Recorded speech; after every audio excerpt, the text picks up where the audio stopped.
Hello friends, today we are going to study about the Supreme Court of India. Supreme Court is known as Independent Integrated Judicial System. Independent means it is interference किसी भी body का नहीं है judicial system में. और integrated कैसे है? Integrated means hierarchy of courts. Hierarchy of courts जैसे लाइक दैट सबसे नीचे होते हैं सबऑर्डिनेट कोर्ट, फिर हाई कोर्ट और फिर सबसे ऊपर एपेक्स में आता है सुप्रीम कोर्ट. तो यहाँ पे आ जाएगा सुप्रीम कोर्ट. सुप्रीम कोर्ट के बाद आता है हाई कोर्ट. हाई कोर्ट के बाद आते हैं सबऑर्डिनेट कोर्ट. तो अगर आपने कोई भी मैटर सबऑर्डिनेट कोर्ट में फाइल किया और सबऑर्डिनेट के जजमेंट से आप सेटिस्फाई नहीं है तो no problem, you can go to high court. और हाई कोर्ट ने जो जजमेंट दिया उससे आप सेटिस्फाई नहीं है then you can go to supreme court without any problem. तो सुप्रीम कोर्ट जो होता है it is final court of high court and subordinate court. and all the judgments, all the decisions made by Supreme Court of India are binding to all those courts, means High Court as well as Subordinate Court. and High Court का जो decision होगा वो Subordinate Court के लिए binding होगा.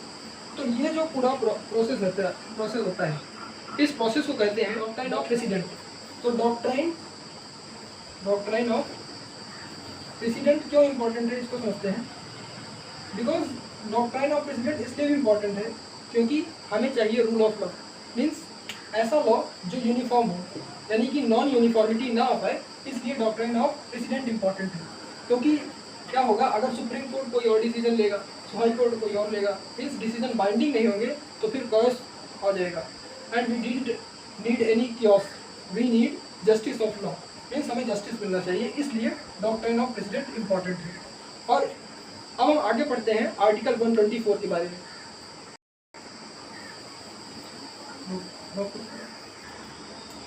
तो आप देखते हैं आर्टिकल 124 और 147 तक में पूरा का पूरा सुप्रीम कोर्ट जो है वो यहाँ पे डिफाइन किया गया है हमारे कॉन्स्टिट्यूशन में. तो आर्टिकल 124 से स्टार्ट करते हैं. आर्टिकल 124. आर्टिकल 124 इम्पोर्टेंट है और सबसे ज़्यादा इम्पोर्टेंट इसलिए है क्योंकि इसमें अपॉइंटमेंट ऑफ जजेस के बारे में बताया गया है. अपॉइंटमेंट ऑफ जजेस यानी सुप्रीम कोर्ट के जो जज हैं उनका अपॉइंटमेंट कैसे होगा ये आर्टिकल 124 क्लियर करता है. आर्टिकल 124 सेज दैट कि सुप्रीम कोर्ट का जो जज होगा यानी सुप्रीम कोर्ट जज are appointed by president of India. यानी इसका अपॉइंटमेंट प्रेसिडेंट करेगा, प्रेसिडेंट. बट एक चीज़ और लिखी गई है जो इम्पोर्टेंट है वो है consultation with CJI. On consultation with CJI. अब इस जो कंसल्टेशन वर्ड है कंसल्टेशन ऑफ CJI इसे इंटरप्रेट करते हैं और इसका इंटरप्रिटेशन 3 जजेस केस से किया जाता है. कंसल्टेशन में क्या होता है CJI का कंसल्टेशन लेते हैं और देखते हैं कि कंसल्टेशन का मतलब तो कंसल्टेशन करते हैं, इसको इंटरप्रेट कैसे करेंगे. एक्चुअली 1973 में जब इंदिरा गांधी प्राइम मिनिस्टर थी उस टाइम पे एक वर्ल्ड फेमस केस ही कह सकते हैं केशवानंद भारती केस हुआ. केशवानंद भारती केस जो था ये 1973 में हुआ था और इसमें बेसिक डॉक्ट्राइन ऑफ कॉन्स्टिट्यूशन के बारे में बताया गया था. यानी कि हम अमेंडमेंट के थ्रू कॉन्स्टिट्यूशन के बेसिक डॉक्ट्राइन, बेसिक प्रिंसिपल्स को बदल नहीं सकते. यहाँ पे केशवानंद भारती केस में क्या हुआ, इसके ठीक बाद इंदिरा गांधी ने जो 3 सीनियर जजेस थे उनको लोअरफाई करके जो A.N. रॉय थे, इनको सुपरफाई करके चीफ जस्टिस ऑफ इंडिया बना दिया गया था CJI. तो इसमें क्या कहा गया था कि इसमें एग्जीक्यूटिव का इंटरफेरेंस हुआ. तो इस एग्जीक्यूटिव का इंटरफेरेंस को हटाने के लिए अपॉइंटमेंट कैसे किया जाए जजेस का वो 3 जजेस केस से समझना पड़ेगा और उसको समझते हैं 3 जजेस केस से. 3 जजेस केसेस क्या समझते हैं. 3 जजेस केसेस में क्या था, जो पहला जज केस था, पहला था SP Gupta versus Indian union. इस केस में जो जजमेंट आया अपॉइंटमेंट ऑफ जजेस को लेकर के ये आया कि जो कंसल्टेशन है CJI का प्रेसिडेंट के लिए वो बाइंडिंग नहीं होगा प्रेसिडेंट के लिए. यानी consultation is not binded, consultation binded नहीं होगा प्रेसिडेंट को, कंसल्टेशन नॉट बाइंडेड। ये फर्स्ट टेस्ट केस था। उसके बाद दूसरा, इससे क्या कहा गया कि जो एग्जीक्यूटिव का मैटर है, जो एग्जीक्यूटिव इंटरफेयर कर देते हैं जुडिशरी मैटर पे, वो नहीं होता है। ये फर्स्ट जज केस था। सेकंड जज केस में क्या था? सेकंड जज केस में आया स्कोरा वर्सेस इंडियन यूनियन। इसमें क्या हुआ कि जो जजेस थे इन्होंने कॉलेजियम सिस्टम को फंक्शन करने के लिए एडवाइजरी जारी की। कॉलेजियम सिस्टम यहाँ पे स्टार्ट हो गया, यानी जो अपॉइंटमेंट होगा जजेस का वो कॉलेजियम सिस्टम के थ्रू होगा। तो कॉलेजियम सिस्टम जो था यहाँ पे स्कोरा वर्सेस इंडियन यूनियन से स्टार्ट हुआ। ये 1983 में हुआ था, 1983 में, और ये 1993। तो कॉलेजियम सिस्टम जो था ये स्कोरा की दिन थी, यानी स्कोरा वर्सेस इंडियन यूनियन सेकंड जज केस में आया था। और इस कॉलेजियम सिस्टम में भी एलिगेशन स्टार्ट हो गए थे। इसमें क्या हुआ था, यानी कि बहुत सारे जज मिलकर के एक रिफरेंडम बनाएंगे और उस रिफरेंडम के थ्रू जो CJI होगा, नेक्स्ट CJI, उसका चयन करेंगे। इसमें क्या होने लगा, एलिगेशन ये लगने लगे कि ये ज़्यादातर जो कॉलेजियम था ये फेवरेबल वोटिंग करता था, फेवरेबल यानी कि, और इसमें नेपोटिज्म आगे आने शुरू हो गए। नेपोटिज्म का मतलब है कि अपने ही आगे जो फेवरेबल है, या बेटा या बेटी, ज़्यादातर केस नहीं होता था ऐसा, लेकिन ये एलिगेशन कॉलेजियम में लगने लगे। तो तब क्या होता है कि स्टेट ने एक नई स्कीम बनाई और इसमें NJAC के बारे में बताया। NJAC में क्या था, national jurisdiction appointment commission, national jurisdiction appointment commission बनाया गया, NJAC।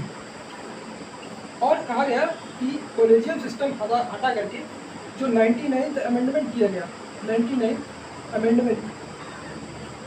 अमेंडमेंट करके जो आर्टिकल 124 था, आर्टिकल 124, उसको अमेंड करके 124 बनाया गया A, 124A। और इस 124A में बताया गया कि जो अपॉइंटमेंट होगा जजेस का वो कंसल्टेशन विद CJI ना होकर के NJAC होगा। यानी जो हमने 124 में पढ़ा था कि सुप्रीम कोर्ट का जज appointed by president with consultation of CJI, but in this case this amendment leads to the consultation of NJAC। और NJAC बनेगा कैसे, इसको समझते हैं। NJAC ने बताया, इसका फुल फॉर्म था national jurisdiction appointment commission. NJAC में 50% ज्यूरिडिक्शन के मेंबर होंगे, 50% ज्यूरिडिक्शन और 50% नॉन ज्यूरिडिक्शन के मेंबर होंगे। यहाँ पे ज्यूरिडिक्शन, नॉन ज्यूरिडिक्शन में कौन कौन?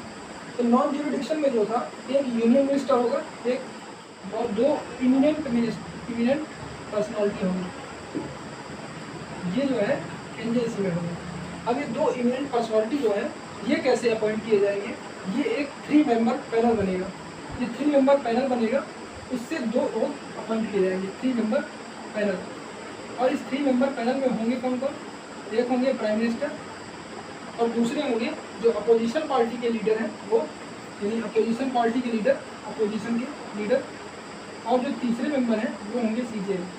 ये तीनों लोग ये 2 इमिनेंट पर्सनालिटी को इलेक्ट करेंगे, तो सॉरी अपॉइंट करेंगे, और एक यूनियन मिनिस्टर होंगे और 50% ज्यूरिडिक्शन के मेंबर होंगे। इस तरीके से जो NJAC होगा वो अपना कमीशन, NJAC यानी नेशनल ज्यूरिडिक्शन अपॉइंटमेंट कमीशन, बताएगा कि किसे सुप्रीम कोर्ट का। ये NJAC का जो सिस्टम था आगे हम देखेंगे कि फिर से इसे चैलेंज किया जाता है, और फिर से वही कॉलेजियम सिस्टम को फिर से आज भी जो चल रहा है अपॉइंटमेंट ऑफ जजेस का सिस्टम, वो कॉलेजियम सिस्टम से ही होता है। तो ये NJAC को कैसे हटाया गया इसको समझते हैं। तो NJAC जो सिस्टम था ये फिर से चैलेंज किया जाता है, और इसमें जो स्कोरा केस था, स्कोरा केस के थ्रू इसे चैलेंज किया गया, NJAC सिस्टम और 99th कॉन्स्टिट्यूशनल अमेंडमेंट, यानी 99th कॉन्स्टिट्यूशनल अमेंडमेंट जो था, कॉन्स्टिट्यूशनल अमेंडमेंट, और जो आर्टिकल 124A1 का तैयार हुआ था, इस अमेंडमेंट के थ्रू इसको चैलेंज किया गया सुप्रीम कोर्ट के सामने, और स्कोरा केस उसे कहा जाता है, स्कोरा वर्सेस इंडियन यूनियन। तो इस केस में क्या हुआ था, ये जजमेंट आया कि सुप्रीम कोर्ट ने ये क्लेरिफाई किया कि आर्टिकल 150 देखें, आर्टिकल 50 कॉन्स्टिट्यूशन का, ये आर्टिकल 50 कहता है कि separation of judiciary and executive. यहाँ पे सेपरेशन ऑफ जुडिशियरी और एग्जीक्यूटिव की बात कही गई है। तो जब जुडिशरी और एग्जीक्यूटिव दोनों अलग अलग हैं, जबकि लेकिन ये एनजेएससी वाले सिस्टम में एग्जीक्यूटिव और जुडिशरी को मिक्स किया जा रहा था। तो इस तरीके से आर्टिकल 50 का हवाला देते हुए सुप्रीम कोर्ट ने 99th कॉन्स्टिट्यूशनल अमेंडमेंट और 124A को पूरी तरीके से सस्पेंड कर दिया और इस एनजेएससी का भी तभी सस्पेंशन हो गया। लेकिन और उसके बाद से हमने कॉलेजियम सिस्टम में कुछ बदलाव किए और कुछ जैसे कि मेमोरेंडम बनाया गया और जो वोटिंग होती है वो मेमोरेंडम बेस्ड बनाई है। कहीं कॉलेजियम सिस्टम को और भी स्ट्रॉन्ग किया गया और इसमें रिफरेंडम कराया गया। रिफरेंडम ये थ्रू रूल्स एंड रेगुलेशन से चलने लगा और भी रूल्स बनाए गए। रूल्स रेगुलेशन बनाने के बाद जो कॉलेजियम सिस्टम था इसे स्ट्रॉन्ग कर दिया गया और उसमें अपॉइंटमेंट शुरू हुई। तो ये पूरा जो था ये अपॉइंटमेंट के बारे में था। अब हम आगे देखते हैं इसके ज्यूरिडिक्शन के बारे में।